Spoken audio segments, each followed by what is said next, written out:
Am I the asshole for insisting we change our son's name? My wife, 24F, and I, 28M, had our first baby 5 months ago. We've been together for 6 years, married for 5. He is a beautiful little boy and we gave him the same first name as my wife's father, Keith. My wife grew up hating her father for cheating on her mother and abandoning the family. In the past decade, he worked tirelessly to improve their relationship. In her family, it's typically tradition for the first grandson and granddaughter to be named after their grandparents, and my wife was proud to name our son after her father. However, a few weeks ago, my wife and her father had a massive argument. Turns out, he is convinced that for some reason, I am going to cheat on my wife. He thinks we got married too young and I'll get bored of her now that she's devoting all her time to our son. He told my wife this after she opened up to him about how worried she was about being pregnant so soon after giving birth. We didn't plan the second pregnancy, and a few days after the argument my wife miscarried, and it was a painful moment for the both of us.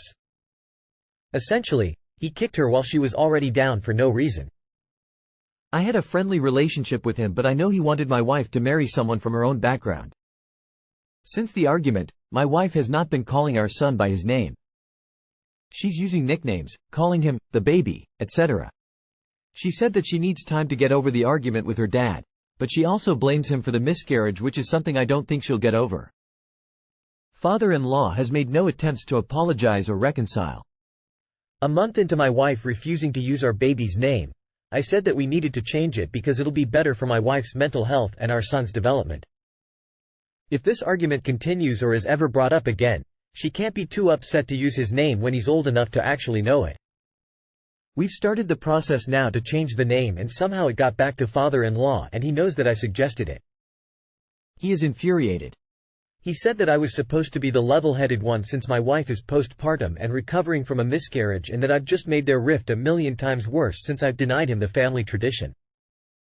My in-laws think I'm an asshole for insisting on the name change, since now it'll be even harder for them to reconcile. I don't think I'm an asshole, but my brother said it would be a good idea to get an unbiased opinion. Am I the asshole? Edit. Keith is not the real name. Just used it for the post. You clearly are the level-headed one. I'm absolutely shocked that your wife ever agreed to name the kid after her cheating dad in the first place. It doesn't sound like they had a good relationship ever. Not the asshole. So are you supposed to be the level-headed one or the future cheater? Which is it? Father-in-law can't have both. Cheaters think that everyone cheats. Not the asshole. Your son should never feel bad for his name, and if your wife can bring herself to use it, then it needs to be changed before he is old enough to understand. Father-in-law sounds like a not-so-great guy, so his opinion shouldn't come into play. Not the asshole. It is not fair to your son in the long term to be given a name that reminds your wife of past hurt to the point she finds it hard to say. He needs a different name that can be used easily and lovingly no matter the state of the relationship between your wife and her father. Another good reason not to give children family names just because it is tradition. Not the asshole. Talk about projecting. Father-in-law cheated and now assumes all men are cheaters. Plus he sounds like a misogynist. You expected to be the level-headed one because your wife has postpartum is such a load of crap. Even if he isn't a cheater anymore, he's still a slime ball. But ultimately it's your kid and your call. Hope you name him something cool. Am I the asshole for not giving up my seat on the plane? Am I the asshole for not giving up my seat on the 10-hour plane ride? So I, 25F, went on a 10-hour plane ride out of the country around a week ago. I booked the aisle seat because I don't like having to climb over people to go to the restroom. We're about to take off when a mother of I think a 9 or so year old comes up to me and asks if we can switch seats. She had a middle seat. I told her no, and IP liked it for a reason. She got very mad and started yelling, and her kid was crying. I just put in my headphones and didn't gaff. When the plane landing, I got nasty comments and was called a horrible person and an asshole.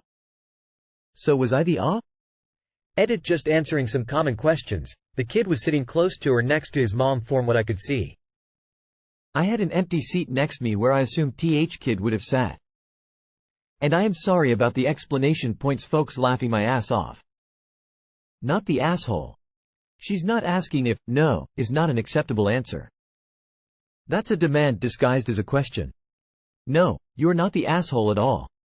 I always book an aisle seat, too, because I can't stand still and get very anxious and claustrophobic if I am not in the aisle.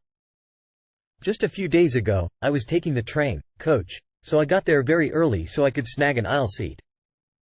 This woman came on the train with her 2 kids, about 7 and 15-ish, and she stands right behind me and shouts, "Hey, can anyone trade an aisle seat so me and my kiddo can sit together?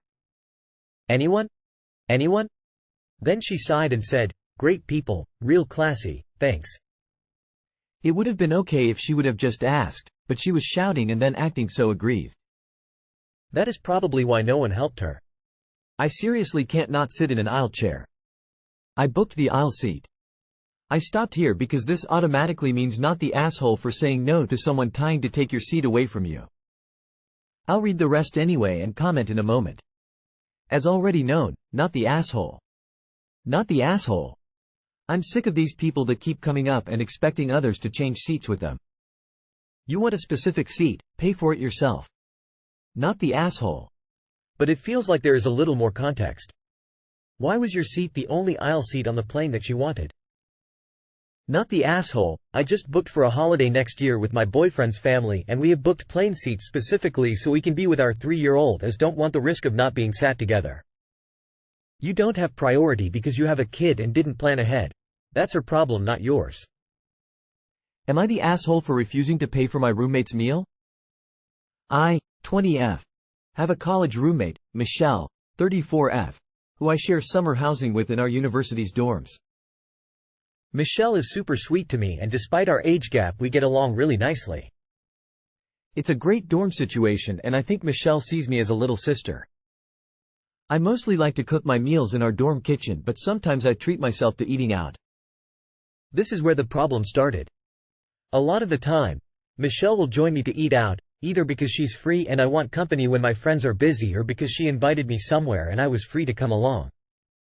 Lately, Michelle had been showering me in extra attention and even paying for most of my meals when we eat out. She's super generous with her money but has no job and is completely reliant on her parents. I always told her that it was fine and that I could pay for myself but she always refused. One day we went out to eat at a slightly nicer sushi restaurant to celebrate being done with midterms. To put it as politely as possible, Michelle is a bigger girl so she ordered dumpling appetizers, 5 sushi rolls, and a drink. She usually orders 2-3 meals per restaurant we go to. I got 1 sushi roll and water because it was $10.17 a roll and I'm not a big eater. When we were halfway through the meal, Michelle suggests that it's my turn to pay for both our meals. I say, "What do you mean? We never set up any kind of agreement." She got really upset, claiming that she paid for all my other meals, and it was my turn to pay her back now. I told her I'm grateful that she was generous enough to pay for my other meals but I didn't know there was an expectation to return the favor, especially because she ordered disproportionately more food than me and I couldn't afford that much for one meal. Michelle got pissed and said something about how, "Your parents are so rich you can afford anything," and how one meal won't break my bank. It's true that my parents are paying for my college expenses and I'm eternally grateful that I won't end up with any debt, but they give me a strict monthly budget that covers my groceries and gas. All the money I use to treat myself comes from my summer job. I told her that and she went silent for the rest of the meal. When we were finished, I made sure to ask for separate checks and she hasn't said a word to me since. I'm really worried that this caused a rift in our friendship. Maybe I was being unreasonable and I should have just paid for her meal. Am I the asshole? Info: what's a 34-year-old doing living off their parents and living in a college dorm? Not the asshole. She was playing the long game on this by paying for meals along the way, seeing you didn't eat much. Then you go to a more expensive place and bam, she puts you on the hook for her extensive order. Don't go out with her anymore because everything she gives has huge strings attached. Not the asshole. The time to decide who pays is before you go out or before you order. The only exception is if one person decides to pay for the meals themselves, as in, no, it's my treat. And it's never ever, "Oh, by the way, it's your treat." At 34, your roommate should have learned some manners. She set you up. She paid for your meals out a few times and I bet you those meals were very equal and much cheaper. She saw her time to spread on you when she paid. Probably over $100 for her meal and yours was $20. So she was trying to save money and stick it to you a little bit. He did nothing wrong. Work this out, cuz eventually it will work out. And from now on either say no when you go out or split the bill every time. Don't let her pay for you. You don't have to pay for her and everybody's same.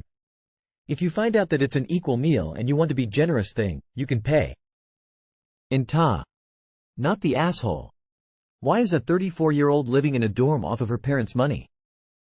I could be wrong, but with the information you've given, despite the age difference, you seem the more mature of the two of you. Not the asshole, but seems like she set it up. Once you said no and explained she should have accepted that answer. Like you said, you guys never suggested anything on top of that. Mrs. 34 and her parents are paying like WTF. Am I the asshole for not helping my parents pay for my younger sister's big birthday gift? I, 17 male, have two younger sisters. Ava, 15 female, is younger and Ria, 14 female, is the youngest. Ria and I are really close and I'd do anything for her, anytime.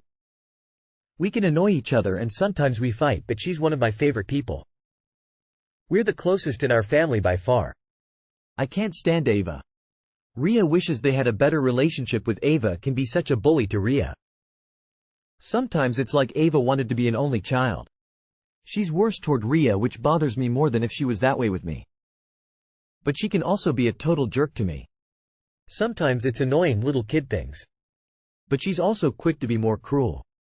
She can go from hiding my phone somewhere and refusing to tell me where it is, which led to a broken phone once, to ruining my homework because I wouldn't help with hers, which is code for doing her homework for her. One time she deleted my entire finished essay because I wouldn't do her math homework for her. Another time she spilled water all over my assignment sheet.